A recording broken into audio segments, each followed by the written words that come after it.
In the landscape of modern transnational business, few case studies are as complex or as volatile as the Adani Group's trajectory within the United States. Welcome back to the AI Operator.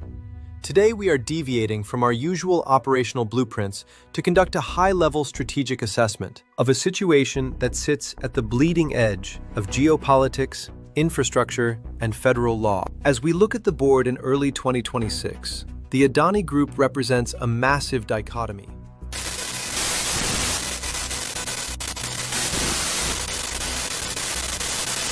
They are engaging in high-value joint ventures with major U.S. firms like EdgeConneX. They have pledged a staggering $10 billion in capital investments into U.S. energy security. They are even integrating themselves into the Western defense industrial base through aerospace partnerships. But on the opposing vector, the group is the target of a severe federal prosecution by the Department of Justice and the Securities and Exchange Commission. This legal firestorm centers on a multi-jurisdictional bribery and securities fraud indictment that was unsealed in late 2024. The Adani footprint in the U.S. is no longer just a collection of subsidiaries. It is a contested space. It is where geopolitical strategy collides with capital market integrity. While their operational nerve center in Irving, Texas, drives solar energy and digital infrastructure, the narrative is being rewritten in the Eastern District of New York. There, Chairman Gautam Adani and other top executives face allegations of orchestrating a $265 million bribery scheme.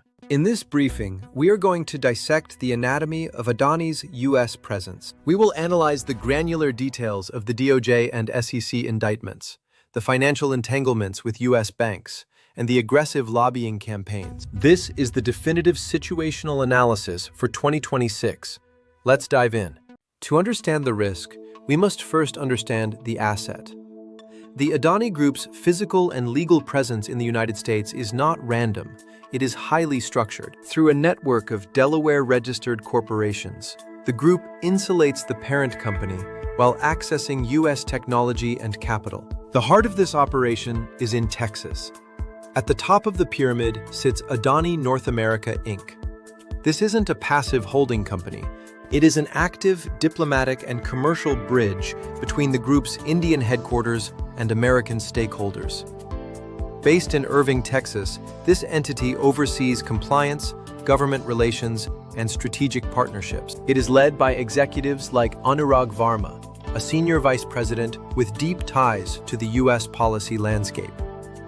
His background serves a specific purpose: navigating the complex intersection of U.S. trade policy and corporate reputation management. Beneath the holding company, we find the engine of their ambition: Adani Solar USA. Historically, Adani Enterprises held a controlling stake here, but in mid-2021, a strategic restructuring transferred management rights to a Singapore-based entity. Despite this, make no mistake, these are Delaware corporations, fully subject to U.S. law. They aren't just buying assets, they are acquiring intellectual property. In 2021, they executed an assignment agreement to acquire rights from Oakwood Construction Services and iSun Utility. This signaled a shift from simple ownership to technical development, leveraging U.S.-based engineering to compete directly with domestic giants. Then there is the consumer interface, GAC Adani LLC. Also headquartered in Irving, this entity connects the U.S. market to Adani Wilmar's global supply chain. They function as a supplier to the entire kitchen pantry, importing basmati rice, flour, and edible oils. By emphasizing sustainability and eco-friendly packaging, they attempt to insulate this consumer-facing brand from the heavy industrial reputation of the broader group. Finally, we have the digital nexus, Adani Connects. This is a 50-50 joint venture with EdgeConneX, a major U.S. data center operator based in Virginia. This is a textbook technology for market swap.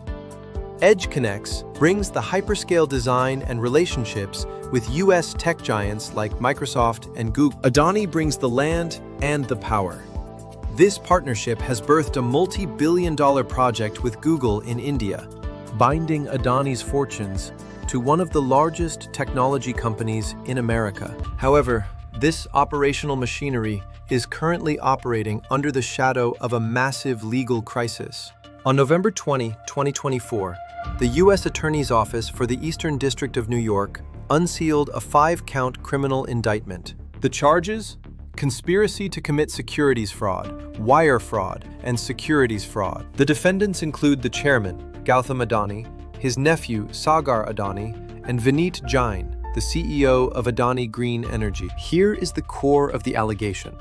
Prosecutors claim that between 2020 and 2024, these defendants engaged in a scheme to pay approximately $265 million in bribes to Indian government officials. The goal was to secure lucrative solar energy contracts that would generate over $2 billion in profit. Now, you might ask, why is the U.S. involved in bribery that happened in India? The hook is the U.S. issuer nexus. The indictment identifies Azure Power Global Limited, a company traded on the New York Stock Exchange, as a co-conspirator. Furthermore, the prosecution argues that Adani Green Energy raised $750 million in a 2021 bond offering, with $175 million coming from U.S. investors. The offering materials for that bond explicitly claimed the company had a robust anti-corruption program. Prosecutors argue these statements were materially false. They allege that while asking U.S. investors for money, the bribery scheme was active and ongoing. Essentially, the U.S. government is saying, you used our capital markets to finance a business built on corruption, and you lied to our investors about it. What followed the indictment was a 14-month diplomatic standoff that tested the limits of U.S.-India relations. For over a year, the SEC and DOJ attempted to serve legal summonses to the defendants in India using the Hague Convention.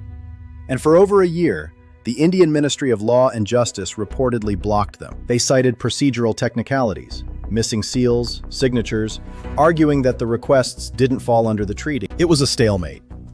The U.S. pursued the rule of law, while the Indian government appeared to shield a corporate entity they viewed as essential to their national infrastructure. But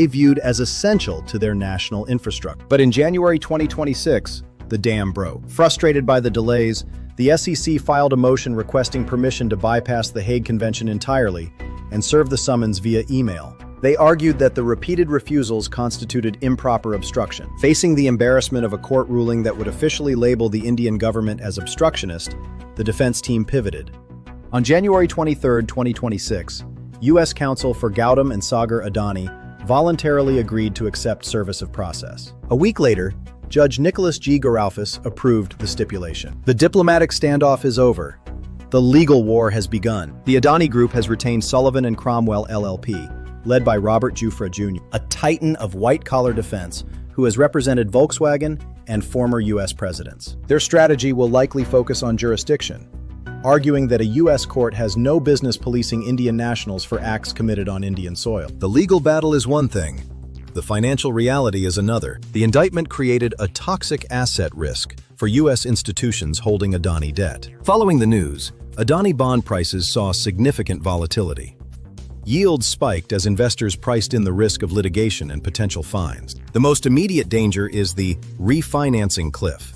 With U.S. capital markets effectively closed to new Adani issuances due to the fraud allegations, the group has been forced to pivot. Major U.S. banks like J.P. Morgan and Citigroup, who historically facilitated billions in debt, have initiated quiet reviews.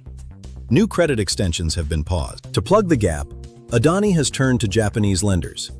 In February 2026, they secured a $750 million package from a consortium led by MUFG and SMBC. Yet, amidst this retreat, one U.S. player stands firm: GQG Partners.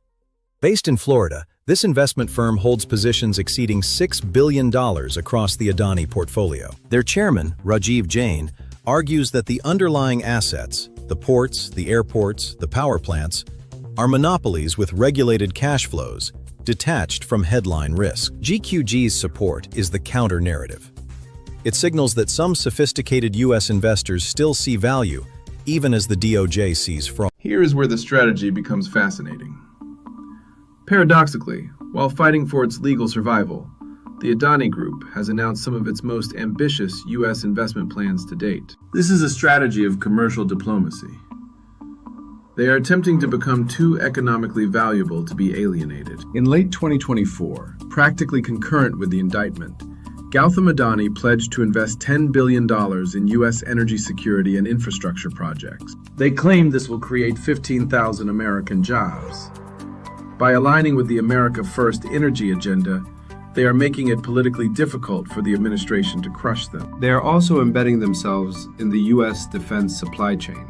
In February 2026, Adani Defense and Aerospace signed an MOU with Leonardo to manufacture helicopters. This, along with collaborations with GE Aerospace, integrates Adani into the Western industrial base. And let's not forget the Google partnership.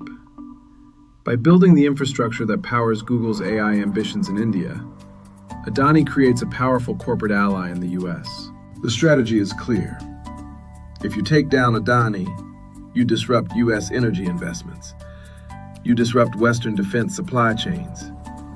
And you disrupt big tech's expansion. To ensure this message lands, the lobbying machine is running at full capacity. Filings show that the Indian embassy hired Mercury Public Affairs on a $75,000 per month retainer to manage the fallout. They have brought in heavyweights like former Senator David Vitter and Brian Lanza, a former communications director for the Trump transition team. Simultaneously, Adani North America's own Anurag Varma is registered to lobby on supply chain resilience. They are positioning the group as the anti-China solar player, the only viable alternative to Chinese dominance in renewables. So, where does this leave us? As of February 2026, the Adani Group exists in a state of precarious equilibrium. The operational pillar is robust. The investments are real, the projects are live, and the partnerships with Google and U.S. defense firms are expanding. But the legal pillar is fragile. The acceptance of service in the bribery case marks the beginning of a dangerous phase. We are likely looking at one of three scenarios. A settlement, the most likely outcome. Adani pays a massive fine, admits no guilt, and keeps doing business. The long war, a years-long trial that locks them out of U.S. markets. The nuclear option, a conviction and debarment that triggers global cross-defaults. For the American business operator, the lesson is clear. In the modern era, you cannot separate operations from geopolitics. This is the AI operator. We'll be watching the docket,